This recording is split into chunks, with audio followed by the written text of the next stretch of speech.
Hello class, this is Mr. Ezra. In the last two videos, we talked about how to handle situations where you were solving a quadratic and you had the difference of two squares or the sum of two squares. And those are situations where you're going to end up looking at it and saying, oh, there's only two terms to the left side of the equal sign, so I can't factor the way that I do when I have three terms. So there's kind of like, if there's three terms, you're going to try to factor it, right? If there's two terms, you're going to try to look at, well, can I use the difference of two squares or the sum of two squares? And what I'm going to talk about today is what to do when there are four terms, four parts on the left side of the equal sign that you are trying to solve. So this method is called factoring by grouping, and you'll find out in just a minute why we call it factoring by grouping, because we're going to do some factoring and we're going to do some grouping. Basically it. Okay, so here are the steps at the top here. First, we're going to group the first two and last two parts together. So once these are in a good order, we're going to try grouping the first part together. So I'm going to put parentheses around that. And we're going to try grouping the second part together, and always put the negative here on the inside of this grouping. So when we think about this grouping, we want this negative to be a part of this grouping, okay? Now we are going to find the greatest common factor of both groups. We've talked about greatest common factors before, bringing it back here. When I talk about the first group, I'm just talking about the person, these two terms on the left here, x to the third minus 2x squared. The common factor there is not a number, it's not a coefficient, because you've got a 1 and a 2 and there's nothing bigger than 1 that we can factor out, but the common factor here is a variable. Remember, when you factor out a variable, if I have x to the third and x to the second, I'm going to factor out the smaller of the two.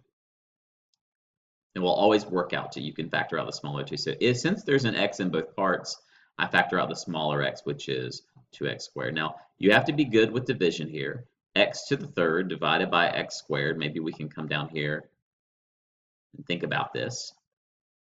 Remember the subtraction rule. If you have more on top than bottom, you subtract 3 minus 2, and that gives us x to the first power, just x. So what's going to be left behind after we factor x squared out is an x. Well, for 2x squared divided by x squared, the x squareds are actually going to cancel each other out, aren't they? Leaving us with just 2. So minus 2x squared, the x squareds, when we divide that out, cancels out, and it's just minus 2. That's what's left behind now. Let me erase all this stuff down here. We're not going to need it. All right. On the left side, on the right side, we're going to do the same thing. We're going to take a greatest common factor on the right group. Quick note, whatever sign is in front of this first term in the second group, or the third term overall, that is the sign that you want to factor out. So we're going to not just factor out the greatest common factor, but a negative greatest common factor. So when you look at 9 and 18, since 9 divides evenly into 18, we're going to divide out the 9. That's the greatest common factor. And what's going to be left behind when we do that, if you need to come off to the side to do this, you can. Right? We're dividing by negative 9, so what's left behind is x. And on the right one, we've got 18 divided by negative 9. We're factoring out the negative 9, so we're dividing out a negative 9. That leaves us with negative 2, which is x minus 2. Okay. Again, we'll erase this stuff, this extra stuff down here, this division. Some of you are going to be able to do this in your head, right? You're going to say, oh, divide by 9, that's x. Divide that by negative 9, that's negative 2, and that's fine. Now, what you should notice at this point is that what's inside the parentheses should be exactly the same. If it's not the same, either you've made a mistake or it's just not going to work. And it's possible that you get four terms and you try to use this grouping method to factor them, and it just doesn't work. So that's a possibility. Okay. Now, if the parentheses are the same, we're actually going to factor out the parentheses. So when I factored out the x squared, I moved it to the front. When I factored out the negative 9, I moved it to the front of that group. Well, I'm going to take this x minus 2, which is a part of the first and second part here, right? X minus 2 is here, x minus 2, and I'm going to factor it out to the front as x minus 2. And what's going to go what's going to be left behind? Well, if I divide this part by x minus 2, an x squared is left behind. And if I divide this part by x minus 2, a minus 9 is left behind. So essentially, if you think about it, the part inside the parentheses is going to be first in its own little parentheses. We're factoring it out. And the leftover bits go in another parentheses. So x squared minus 9. Now, look at this carefully. Can you factor further? Well, we just talked about the difference of two squares, didn't we? We got an x squared, which is a perfect square, and a 9, which is a perfect square. So we can factor this further. So let's put some equal signs here since we're kind of following this progression. The x minus 2 is as small as it's going to get. It's factored as far as it's going to go, so bring it down. But x squared minus 9 is the difference of two squares. And we remember that when you have the difference of two square, dots, you take the square root of the first part, x times x is x squared. The square root of the second part, 3 times 3 is 9. And you get two signs, a minus sign and a plus sign. Now, since we are factoring here and not solving, there's no equals 0, so we're not solving, we're looking for factors. That is as far as we can go. This is as good as it's going to get on this question. All right. For number 20, we're going to do the same thing, follow the same progression of steps. We'll start by grouping the first two terms together, the second two terms together. We are then going to look for a common factor in the first part. Now, in this, the common factor in the first part is 2 goes into 2 and 8. And x squared is part of both of those. And when I divide, the 2 divided by 2 is gone. They cancel out. X to the third divided by x squared is x. The negative 8x squared divided by 2x squared, well, let's think negative 8 divided by 2 is minus 4, and x squared divided by x squared cancels out. Now again, you can come down to the bottom and do that, like 2x to the third over 2x squared, and solve it, and do this part over 2x squared to find what's left behind if you need to. I'm just going to do it right here. All right. That is the left grouping. The right grouping, 3 goes into 3 and 12. So I'm going to take out a 3. Now remember, this sign is always what comes out with it. So it's a plus 3. 3x divided by 3. The 3's cancel out, leaving an x. Negative 12 divided by a positive 3 is negative 4. So now that we've done this, we want to check, is what's in our parentheses, is it the same? If it's not the same, we want to go back and try again, think about it again, maybe we made a mistake. If we try it again and we still get the same thing, maybe it's non-factorable. Most of the questions I give you that have 4 terms are going to be factorable, I would imagine. All right, so this x minus 4, it gets its own parentheses. So it's going to go out to the front as x minus 4. And the second parentheses is going to be the leftover bits, right? That when we divide both of these parts by x minus 4, what's going to be left over is 2x squared plus 3. All right, now we want to ask ourselves, can I factor out the 2x squared plus 3 further? Well, there's 2 terms, but it's not a difference of 2 squares. And when you have 2 terms that are not a difference of 2 squares, you cannot factor them further. So this is actually our factored form. This is as far as we can go, as far as we can factor. X minus 4, 2x squared plus 3.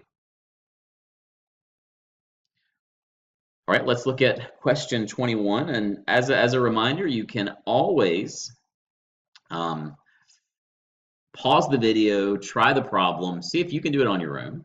You know, you've seen a few examples now, and then start the video up and see if you get the right thing. Often, if I were teaching this in class, I'd say, okay, you guys try the next one, and I'll let you try it for a few minutes. So that's a good thing to do. If you're still a little fuzzy, you'll get plenty of practice on this, so you can just take notes on it. It's up to you. Our first step, group the first part, group the second part. In the first part, we look for a common factor, greatest common factor. 4 goes into 4 and 16, so that's the greatest common factor of the number part. Of the variable parts, you choose the smaller one, x squared. Okay, now 4 divided by 4 cancels out. X to the third divided by x squared leaves us an x behind. There's one x that doesn't come out. 16 divided by 4 is positive 4. And x squared divided by x squared cancels out, so we've got 4x squared, parentheses, x plus 4. Okay, now in the second parentheses, we're going to factor out a greatest common factor. Well, I see this negative here, and I've been saying this, and you need to remember this, that always whatever you factor out is going to have a negative.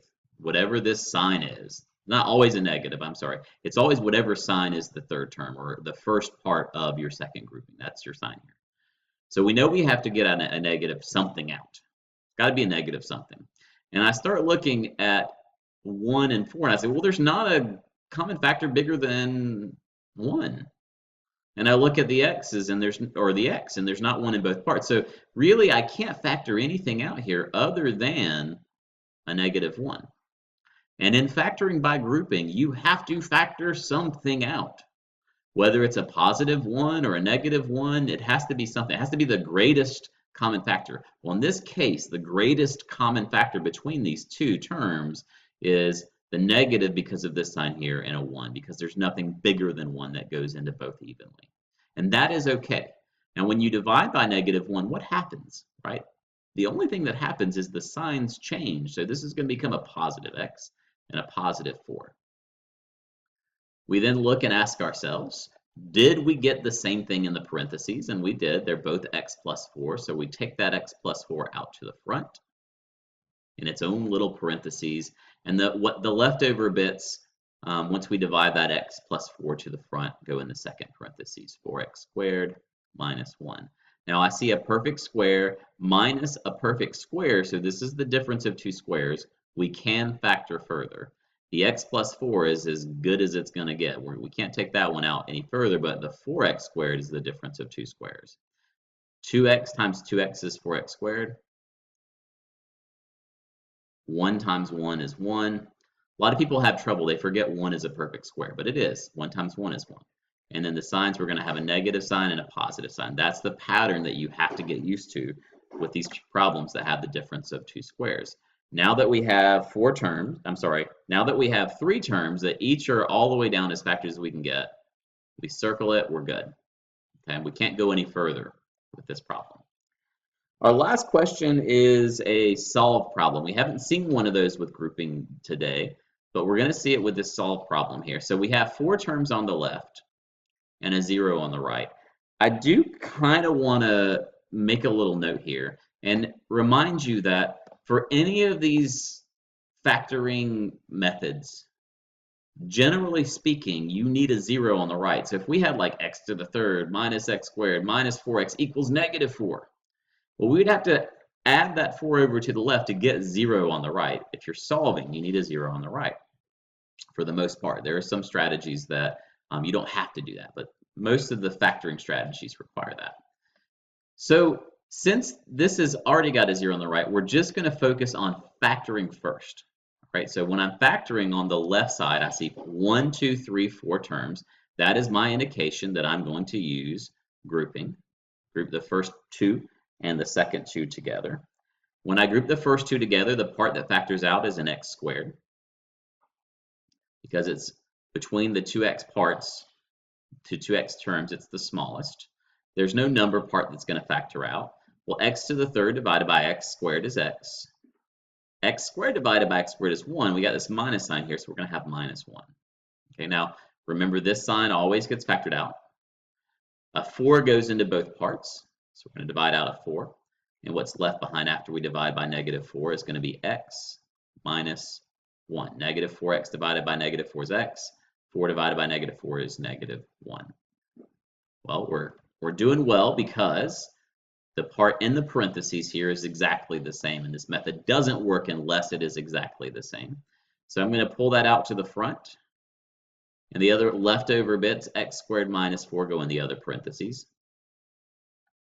And I've made a slightly small error here. These aren't really equal down because I'm not factoring. It's not this progression of kind of working towards factors. Instead, I should have on the right equal to 0 because I'm going to be solving, and that equal to 0 means that I'm solving. It means that I want to find the solutions. I cannot find solutions if I don't have an equal sign, but I can find solutions if it says to solve, and if I have an equal sign. I must have an equal sign. Okay, so can I factor further? Well, yes, I can. Right? I got x minus 1. That one was good. But the x squared minus 4 is the difference of two squares, so I put 2 parentheses. I got x times x is x squared, 2 times 2 is 4, and then a minus sign and a plus sign. All of that is still equal to 0. Well, remember the zero product property that we've been using for much of the solving by factoring. We take each of these factors once we've got them as small as they'll get, and we set them equal to 0.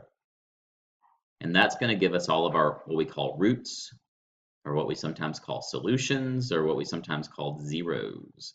And when we talk about graphing, they'll also be called x-intercepts, where it crosses the x-axis.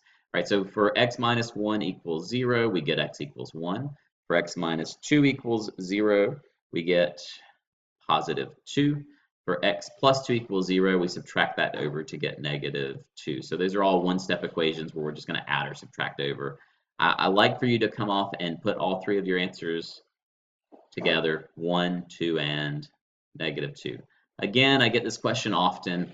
The order that you write them in doesn't matter. You don't necessarily have to put them in least to greatest. You just have to have all three solutions or roots there. Well, that's it for today. I hope that helps you learn or kind of clean up how to factor by this grouping method when you have 4 terms. This method is only used when you have 4 terms. At this point, we've talked about how to solve quadratics using the square root method. We've talked about how to solve quadratics by factoring when a equals 1, by factoring when a is greater than 1, when you have 3 terms, right? 3 terms when a is 1, 3 terms when a is greater than 1. We've talked about how to factor when there are 2 terms. That's the difference of 2 squares, and we can solve using the sum of 2 squares. And now today we looked at 4 terms. When there are 4 terms on one side of the equal sign, or when you're factoring with 4 terms, that's when you're going to use this grouping method. From here, we're going to be looking towards getting ready for an exam or a test over this unit 1A. So we'll be practicing kind of bringing all of this together so that we can know when to use what type. But this is it for Unit 1A. I will see you in class.